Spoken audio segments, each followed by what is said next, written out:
So with dysbiosis, we're talking about the usual deficiencies that we would see, and these are things like bowel toxicity, nutrient malabsorption, the slowing of the gastric emptying.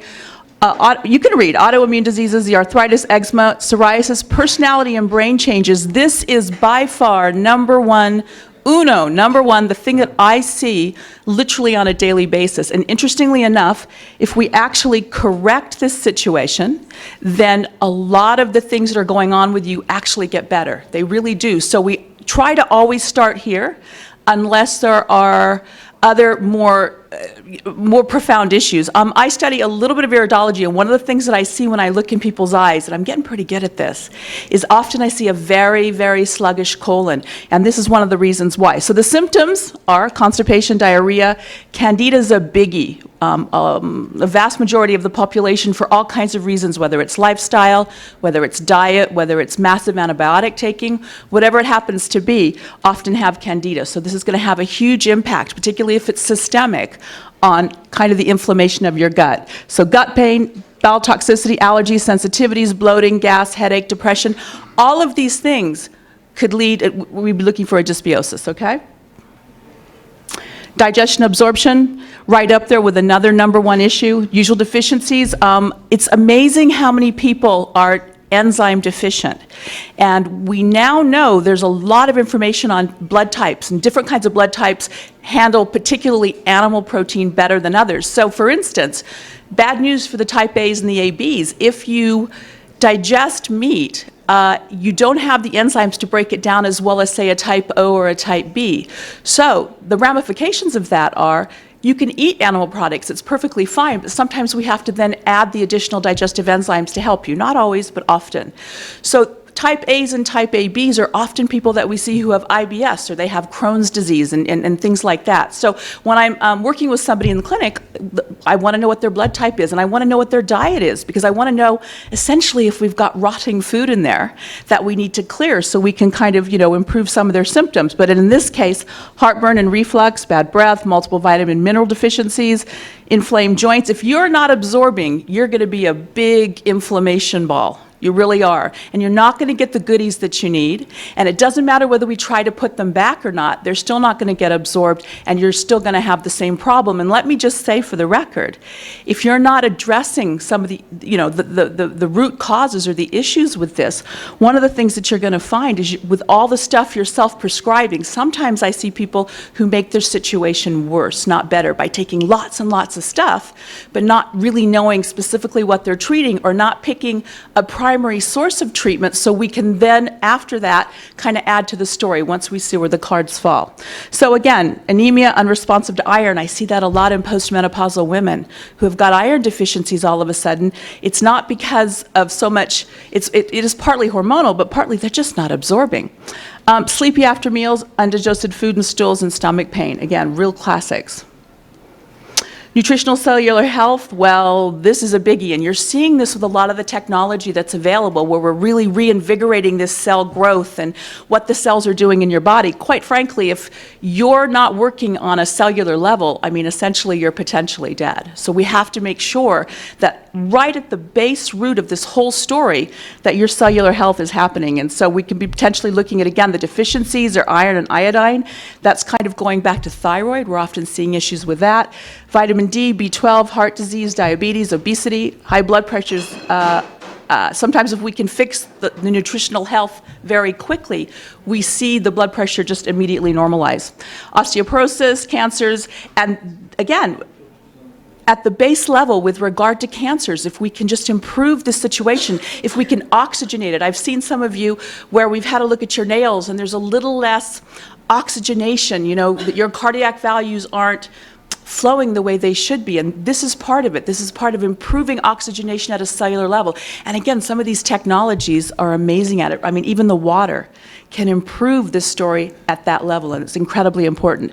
So symptoms: feeling tired, brittle dry hair, ridged or spoon-shaped nails, and that's actually a real corker. If you've got your nails are doing that, then we need to look at the cellular health issues. Dental problems, changes in bowel habits, of course, mood and mental health issues, because you're not absorbing the goodies. You're not getting the nutrients, the dense nutrients that you need to exist. And then easy bruising, slow healing, and a slow immune response.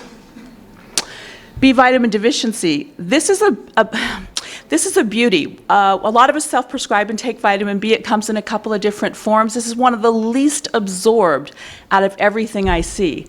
Often it's one of the first nutrients or one of the first vitamins I actually take away from people because it's overwhelming their system and it's actually not helping the situation. So vitamin B can be a little intense for your body, particularly if you're not absorbing. So don't just go and take any kind of vitamin B. You need to see what's in it. You need to see how they've, how they've put it together. You need to see that the variances of types of vitamin Bs that you can have access to.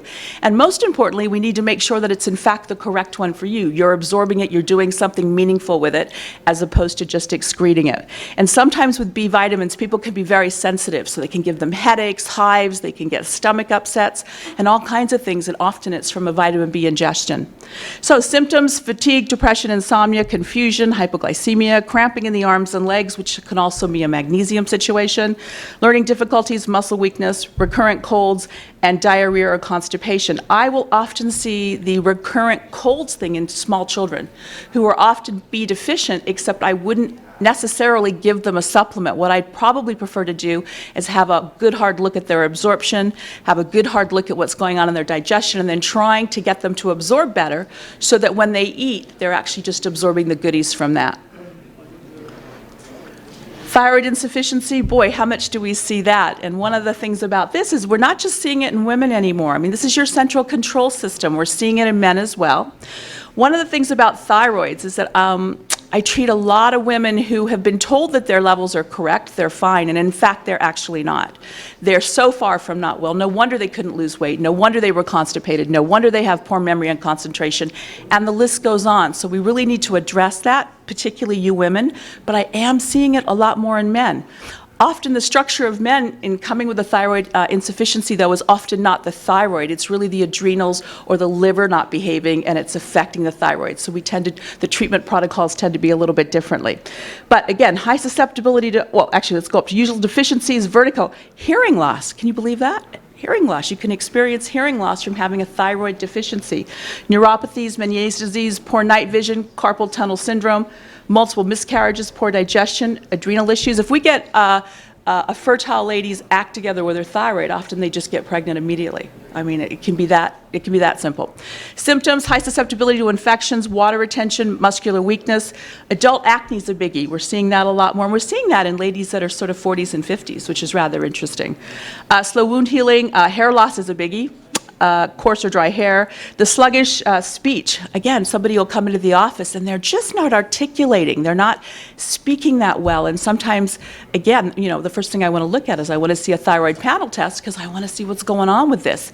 And once we can kind of improve it, invigorate it, fix their diet, fix their absorption issues, they begin to articulate, they don't have the brain fog, their memories are great, etc. Liver, gallbladder.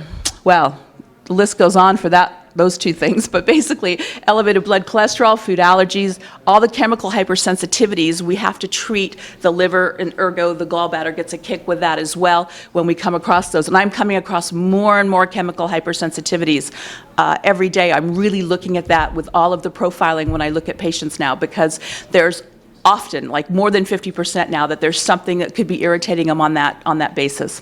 Acne, fibrocystic breasts, premenstrual syndrome, and then symptoms: belching or passing gas, heartburn, nausea, vomiting, anxiety. So far, is everybody like going, yep, that's me, yep, that's me? Yeah, no, they're all tied in. And again, one of the tricks, or one of the things that is the challenge for me is to figure out what the primary is, because I don't have to treat everything. What I've got to do is be clever enough to figure out, in conjunction with you and what resonates with you, is to what we're going to treat, one, and then sometimes everything else falls into place. It's magic, but it can be that simple. So symptoms, again, if you find that you're, a lot of nausea, vomiting, the anxiety, the mood swings, and all of itchy ears is a corker. That's quite common for people who have liver deficiencies, is itchy ears. Fatigue and sluggishness, and also burning feet. Some people mistake burning feet neuropathy and that sort of thing. It's actually, if we treat their liver, that actually gets better. Adrenal and melatonin insufficiencies, again, the usual deficiencies. again, when we're seeing this, sometimes I'm going thyroid, sometimes I'm going adrenal, but usually what happens is I treat the adrenal and often the thyroid kind of corrects itself. People think the hair loss is the thyroid thing. It could be. They're closely related in terms of their functioning and how you get your symptoms, but often if we fix the adrenal, again, it's that stress story, we start to see improvements, tendency to inflammation, increased susceptibility to cancers, palpitations, hypoglycemia, and poor resistance to infections. Again, you'll see that come up a lot, the poor resistance to infections. Again, it's usually a singular thing. Once we can kind of correct that, the rest of it comes into play. Symptoms, again, at the bottom, you have excessive fatigue, weakness, confusion, insomnia, craving for sweets. That's a beauty. And coffee. People who have adrenal insufficiencies are looking for sweets. They're looking for coffee. But here's the deal. If you do that enough, and I'm sure some of you have experienced this, you actually find that when you go to get the hit, you go to get the sugar hit, in fact, you crash. So it stops behaving like a hyperstimulant, and in fact, it makes you tired. And that, again, is a great indicator that your adrenals are just overwhelmed. So if it's no longer picking you up and it's actually making you tired, it's likely to be something along these lines. Growth hormone deficiency. The usual deficiencies for these, this is something that typically declines as we get older, but again, with some of these technologies, it's looking like we can pick this one up pretty quickly. But overweight, increased body and abdominal fat, skin thinning and dryness, reduced muscle mass, and low mood depression. So if we can start to change things on a cellular level, we can improve nutrition, we can reduce inflammation, then this is also going to be corrected to some large degree. Symptoms, and again, you see the anxiety or the depression, baldness in men and decrease in sexual function and interest, decreased muscle mass and strength. And what's interesting is, again, we want to be testing DHEA, we want to be testing testosterone and other things to rule out some of these issues. Difficult to concentrate and lack of memory, dry, thin skin, and you usually have elevated triglyceride levels. That's usually a given. And then there's some fatigue or tiredness. Dysglycemia and body comp, usual deficiencies, there's the previous lecture I did, the diabetes, and then excessive appetite or binge or uncontrolled eating. So again, there's a confusion with the blood sugar, and we often then want to look at the pre-diabetic, diabetic potential state. Symptoms, again, kind of adrenal-ish, but we want to look at crave sugar or coffee in the afternoon. And then these things like frequent thirst, frequent urination, headaches, insomnia, shake, all of these things are absolute classic pre or diabetic symptoms. So if you have any of these or a succession of these, this is something you really need to explore. Food allergies, this is the one I spend the most time in. Kind of a little interesting anecdotal sidebar thing. If up until the age of 10, if you have profound symptoms before the age of 10, so for instance, dairy, if you're just a big mucus ball and it's not happening and you don't feel well and you're sneezing, and before the age of 10, it is likely that we're going to call that an allergy. Post 10, we're really more looking at sensitivities. And I don't know how many of you are finding that as you get older, stuff that didn't bother you before is bothering you now. And that's just an accrued, your body, your immune situation is not as robust anymore. These things are catching up with you. They're creating inflammation, and they're creating all manner of other difficulties. So somebody who has a flare-up of rheumatoid arthritis, I'd be looking at this before I touched them with anything else. I'd want to know what they're eating. I'd want to know the effect that it has on them, and I'd want to know whether their system is robust enough to be able to absorb and do something with it.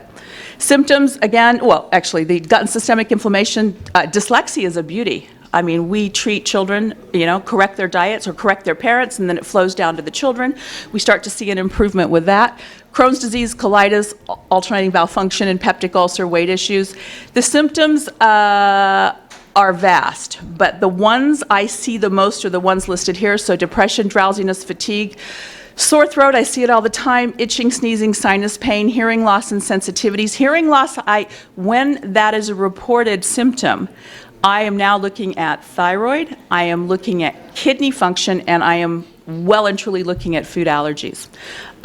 Symptoms, again, as you can see, recurring infections in children is an absolute, it's a deal breaker. If you've got children or you've got nephews and nieces and you see them coming up, they've got rashes, their nose is running, get their parents to take them, or you take them if they're your children, to somebody who understands this field. Because if we can correct it at an early age, they're not going to get all the associated, and I'm serious, the associated devastating diseases that we're seeing now. We got to correct this early. Connective tissue and vasculature. Again, the usual deficiencies are classic. We would see lupus, we'd see rheumatoid arthritis, kidney damage, heart disease, digestive tract damage, anemia, and hearing loss. Again, you wouldn't think they were connected, but they certainly are. And symptoms for this are very much a general feeling of being unwell. You can't really quite pinpoint it. You just don't feel good. This can be accompanied by increased fatigue and also a mild fever. So we'd be looking at a few other things with there. The cold and numb fingers or toes, swollen fingers or hands or muscle joint, pain, rash, stiffness. And we have to rule out a bunch of other issues with this. But again, there it is. Joint muscle inflammation. Again, osteoarthritis and rheumatoid arthritis. Again, this is all going to go back, by the way, big time to diet. Big time. I mean, for osteoarthritis, rheumatoid arthritis, gout, myelitis, bursitis, tendinitis, I treat this with regard to food. Nutritively, I will start with that. I actually do not get big time into supplements. I want to start nutritively. I want to clean up the gut. I want to reduce the inflammation. And then all these symptoms, generally speaking, tend to go away, or they certainly are diminished. And again, it's quite a long, list of all the goodies that happen with that. Lipid metabolism, metabolic syndrome. I mean, this is a big deal. We're seeing this all the time. People have got the high cholesterol, the cardiovascular disease.